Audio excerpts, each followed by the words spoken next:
I'm on a quest to find music and art. Supporting local talent is the place I start. Yeah, this is our culture, the place to be. Games, books, arts and crafts and jewelry. This the guardians of the geekery. This the guardians of the geekery. This the guardians of the geekery. This the guardians of the geekery. And now for today's episode of Guardians of the Geekery with your hosts, Matt, Carol, and Joey.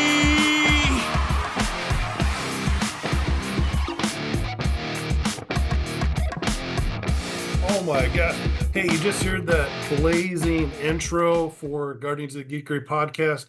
Finally, we've got Omega Sparx back. Omega, thank you for coming back. Thank you for having me. Oh my gosh. It just, this is the, I listen to a lot of music, but the intro and the outro to the Guardians of the Geekery podcast, because I edit all these episodes, is the song I've listened to the most time. If you were to put that on a Spotify playlist or anything else, it's just not trackable. But my gosh, you'd be probably crazy, just crazy. So thank you for the and it always gets me going, even if I've been editing like 4 or 5 in a row, and right. you're slowing down. It's like all of a sudden there you are, and I'm like, yes, that's us. Here we go. Thank you guys. Thank y'all for having me on it. Absolutely. Yeah. I mean, Omega and I met, I don't know how many years ago, but you had just come out with Game Breaks, right? Yeah, volume 2.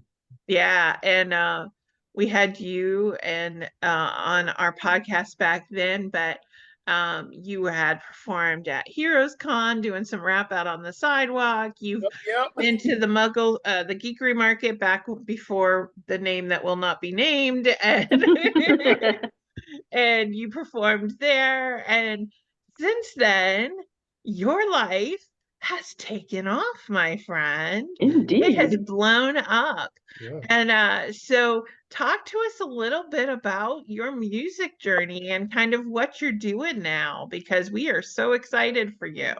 Thank you so much. So yeah, just connecting. I'm heavy in the video game music industry, and I'm a gunner for hire. So when a video game company needs some nice vocals for a trailer or in-game music, they'll contact me, and then I'm knee deep in my studio, doing 50 revisions. Working for video game companies is tough because you have to impress not just one department but several departments, and so but I love the experience. It's great. And so I've had a chance to work on some great indie video games as well as AAA video games, either in-game or trailer music.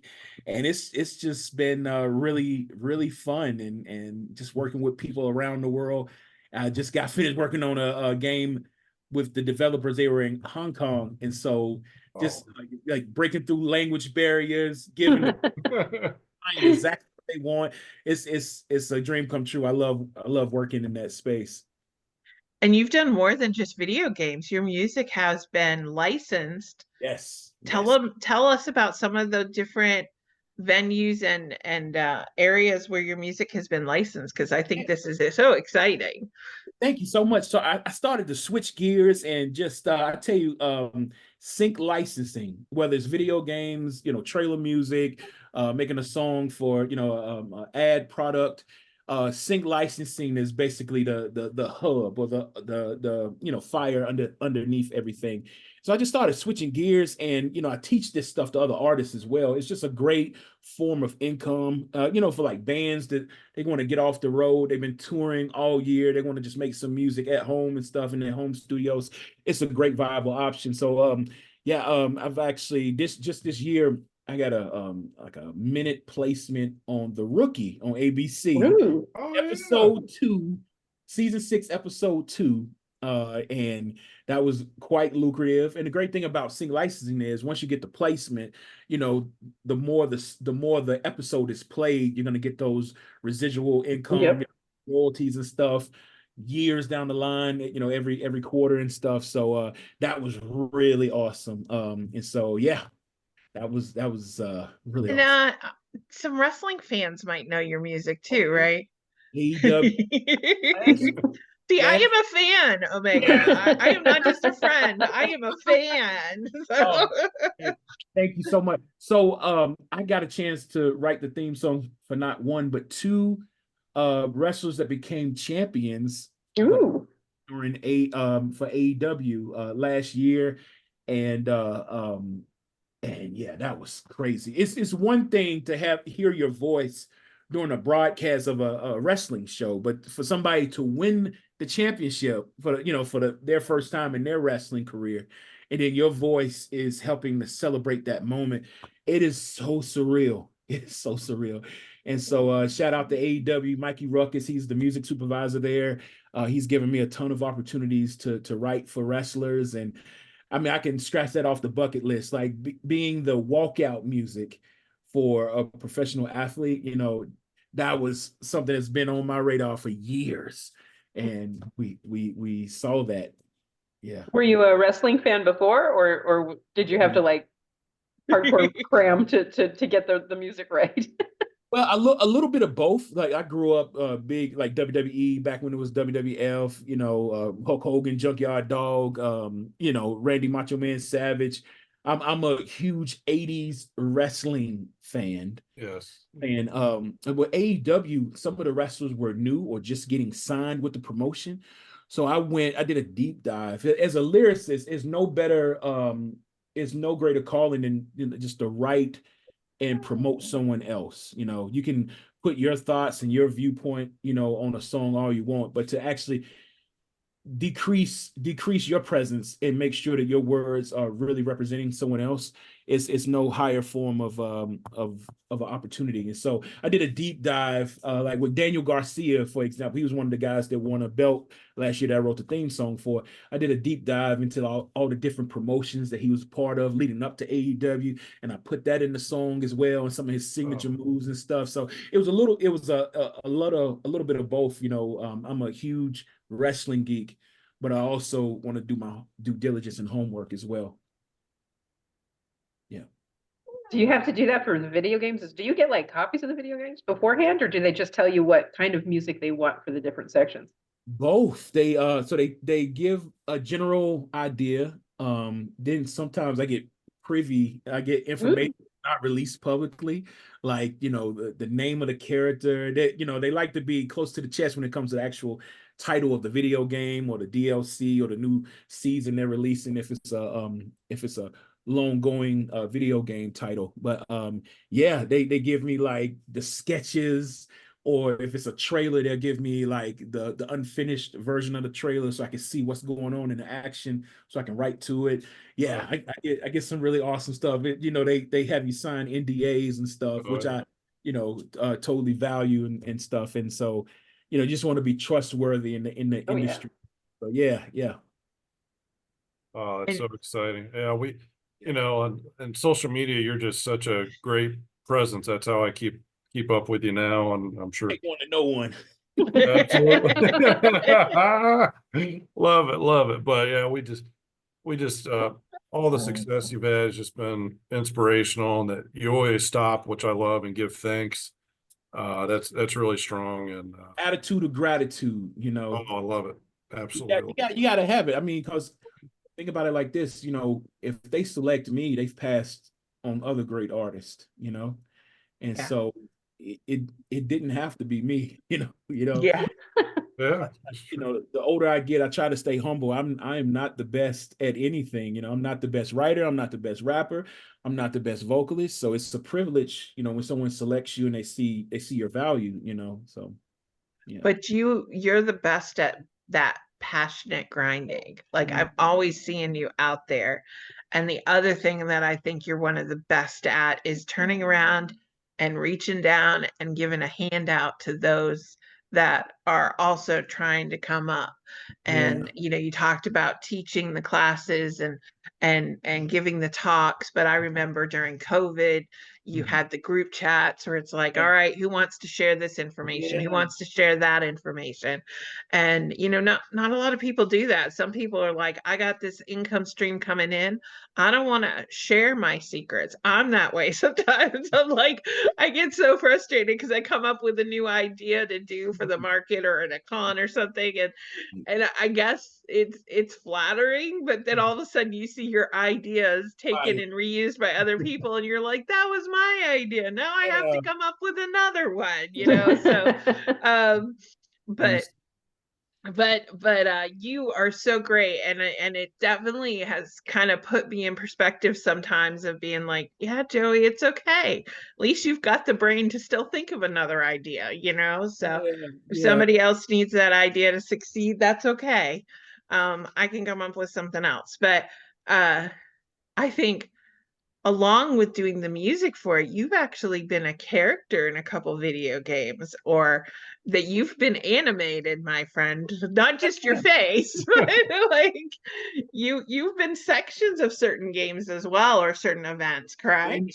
In comic books as well, and yeah, people are using my likeness, this handsome aging face. Yeah, that's really cool as well. It's, you know what it is? It's I never, you know, I've had management before, but I've never been signed to anything, signed to a record label or anything. And, you know, for some people, that's a scary place. Like, okay, it's all on me. To me, it's empowering. You know, I get to, my best genre of video games I love is RPGs, right? And so with RPG, a lot of times you get to make, I'm currently playing Final Fantasy VII Rebirth, right? Oh, okay. So that's my favorite. The original Final Fantasy VII is my favorite OG video game of all time. Actually, that and Chrono Trigger actually introduced me to RPGs growing up. And so I kind of see my life as an RPG. You know, I get to level up, you know, my stats and play this life the way I want to, you know. And so it's really cool and empowering, and just dabbling in the different facets of geekdom, and you know, with comic books and video games, and just kind of just making my own little lane and enjoying the process. It's a scary place at times, but once you kind of get in your groove, I tell a lot of artists when I do like music coaching and stuff, artist coaching, is everything that you have great going on, just put it under one umbrella. That's your brand. You know, you are literally a walking brand. You know, your creative imprint and impact on the world is valuable, and you just got to see it as valuable, and just put it all under one hub, and you know, and connect with other people that will celebrate you as you celebrate them, and have a great journey. You seem to have lots of side quests on your journey here. I'm the type of gamer where I'll take like over 100 hours beating the game, because I must complete all the side quests. I'm a completionist when it comes to my video games. And so, yeah, I try to mirror that in life as well. So, yeah. I don't want to overanalyze my video game playing, because I am not, does not play well with others, likes to side quest and solo quest. Hey, I value that. That's cool too. You know, you get to learn more about yourself sometimes when you're on those solo quests, and not let other people kind of write your story. You know, you get to make your own story. So I definitely understand that. Yeah, no, I spent a lot of my time when I first got into RPGs was I had friends who helped me level up so I could heal them. And you know, so I was a raid healer, and I had my whole video screen. I never got to see the pretty places we were running through, because all I had were stat bars all across my screen. And you know, and it was like you know, and of all of them, I was a druid healer, because there's certain things you can do, but you're not as powerful as some of the others. And so I just was like, you know, every time I logged on, they're like, Joey, you want to go run through this? And I'm like, no, because you're gonna die and you're gonna get mad at me. Right. You know, I just like, I can't handle the pressure. That's funny. And so like there came a point where I was like, I'm done. I gotta walk away, because it was like every Thursday night, Friday night, and Sunday night, I was like committed to hours of just like watching screens full of stats. And so now if I play, I mostly play by myself. Or now World of Warcraft is actually entered a thing where it's like you can play with a party of 5, but 4 of them are NPCs. And I'm like, nice. There you go. There you go. That's what's good. They can't kick me out of Yeah. the group when they die one too many times. And they can't get mad at you either, right? They're NPCs. I like that. I like that. You know, I missed that whole ride. I missed World of Warcraft. I missed it. Oh, really? So did Yes. I. So I started when it first came out, right after beta. I ended up going from The Sims Online, because that was my first foray into online gaming, to World of Warcraft. My friends had gone before me, and then they were like, listen, we'll pay for you to come over. Man, I had 256 of RAM. That was it. Like, I was like struggling. I had people sending me chips, and then they're like, don't get any static when you put these like memory things in. So I'm sitting there like trying to make sure as I take the cover off, and you know, I learned how to like, you know, Mac up my PC a little bit so that it was a better gaming machine. But I rode that right up until they said they were going to be inviting pandas, and you were going to have to farm like Farmville and stuff like that. And I'm like, dude, I'm out of here. Heard about that. I'm not farming. Because that's just you know, there's no end to the journey. And because you're always having to pick the next crop. So I was like, I'm out of here. And then do you know what made me come back? The pandemic. I was like, all right, I'm stuck at home. I'll play. And then they started doing it. But you know, because I'm by myself, I play when I want to. I don't have like that stress of like, you have to log in. But I mean, I was the old school gamer where you'd have to leave your stapler on your enter button so it wouldn't like time you out, thinking you weren't there and all that kind of stuff. So it was a little different back then. But anyway, enough about me. So, Omega, if people want to find out more about all that you're doing and want to keep up with that, and they want to see some of your links to your different things that you've been on and done, where would they go? Yeah, everywhere at Omega Sparx. I'm thinking about creating a website for the sync licensing music stuff. But right now, everywhere at Omega Sparx, OMEGA SPARX, and I'm actually have the opportunity to perform and teach at MomoCon. Which you'll have just done in the past. Which I would have done. I would have back in time. Airing of this episode. Oh, you did so good, Omega. You did so good. I was great. I did this thing where I slipped off stage, but I flipped and landed on my feet. It was amazing. So June 20th and forward. So we just did Juneteenth. I'm sure you did something amazing to celebrate that day. I just rested. I just, just thank my ancestors. And I'm just kidding. I mean, and I just, rested and reflected. What is the record that you have on the wall behind you? Oh, that's Evo. So I celebrated 10 years last year, providing music for Evo. They're the biggest video game fighting tournament in North America. They have a tournament every year in North America and in Japan, in Vegas, in the States. And so, yeah, that's actually the beginning of my journey in video game music.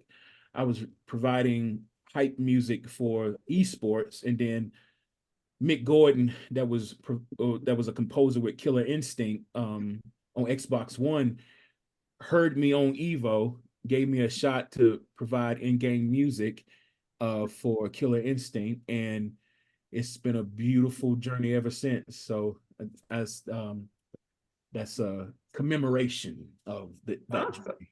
Mm-hmm. That's awesome. Yeah. And where will people possibly maybe see you, June or after?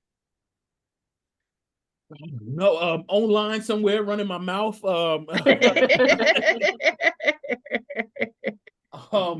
Definitely, at your event, enjoying the music, enjoying the presence and everything. And I need to catch up on my books and stuff. That's the beautiful thing about North Carolina, Charlotte. We are just a hub of awesomeness, aren't we? Yes. so many creative individuals that contribute to the beauty that is, Charlotte and North Carolina. And so yeah, I need to catch up. I need to come outside, is what they say. I'm in my Listen, studio. Yeah. dude, this year at the market, we've got somebody selling beef jerky. We've got people selling hot sauces and sweet sauces. We've got people selling fudge. We have Gamma's Jams that is selling jams that may have a little extra in it, like alcohol, but there's also other stuff. Okay. We've got Virgin in the Kitchen selling all sorts of cupcakes and cookies. We've got freeze-dried candy, and then the concession stand on site actually converts all of their items into geeky, trendy things. So you'll have to check it out for sure. Food. And yeah, and it's free. There's so much more. You had me at jerky, at beef jerky. So. I am so excited about them. So yeah, you'll definitely have to come check it out. It is free. We just ask that you do pay for parking, but it's $8 for car. So Parking. Parking, but there's 2,200 spaces. As somebody who's been at the market before, you know what it's like trying to find a space, right? So I do. 2,200 spaces. There is a space for you, my friend. And yeah, and then it's free to get in. You just, donate, bring some canned goods for Second Harvest as always. Okay. And yeah, and it'll be from 10 a.m. to 4 p.m. So 6 hours of geeky goodness. First weekend in November 9th.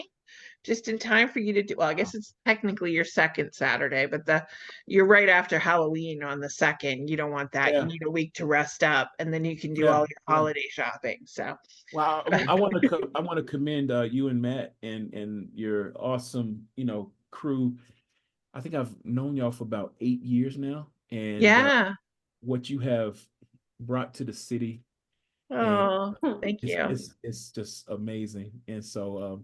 Y'all keep up the great work, and I just hope on a national, international, world level, I hope that more people, more eyes and ears just understand the type of dedication y'all have put into this city. And I just thank y'all so much, seriously. Well, we get inspiration from you. So thank you for always reaching out and helping others as well. We couldn't keep going on if we didn't look around and see other examples of helpers in the world, and you, my friend, are a helper. So, and we're just so excited. Every time your name pops up and you have some new announcement about where you are, I'm just like, you know him. I feel like that guy in the Elf movie. I know him. You know what happened? I used to be very opinionated online. I lost so many friends that loved Trump.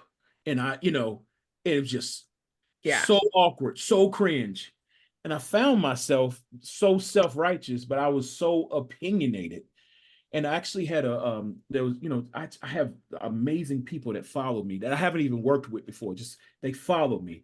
And I follow them. And there was a music supervisor at Universal Music, and he said something opinionated, and he cussed me out just privately. Like, what the heck are you doing? Like, you're such a talented person. You're causing division amongst your people that follow you. Like, I even agree with your political stance, but still, why are you doing this? Just be an artist, and that's the kick I needed. That was a couple years ago. That was the kick I needed. And I was like, you know what? Anything I post about, I'm just going to be positive. I'm just going to tell my story. Trump's doing a great job of derailing his life. He doesn't need to post about it, right? He doesn't need help. He's in court right now. Why would I waste a post about, that's his life. That's what he's choosing to do with his life. And so that was the kick I needed. I was like, and plus my wife was telling me, we always listen to other people outside of our spouse. And then our spouse was like, I've been trying to tell you that. But so I did a little, renovation on my social media presence. Like, I'm just going to be positive. If I don't have anything positive to say, then I'm just not going to post today, Yeah. Yeah. If I don't have a camp song to sing, I don't post today. There you go. So, yeah. Well, Omega, thank you again, always. Thank you for creating our intro, outro. Thank you Yeah, for being part of our lives. that was me. For being that sunshine that we needed. And we cannot wait to hang out with you in person Yes. again. Yes. So hopefully we can do that soon. But much. Thank you. Thank y'all for having me. Keep up the amazing work, and I look forward to that as well. awesome. Thank you. Yeah. Bye-bye. That was an episode of Guardians of the Geekery. Thank you for listening. Check us out at guardiansofthegeekery.com and stay tuned for more content.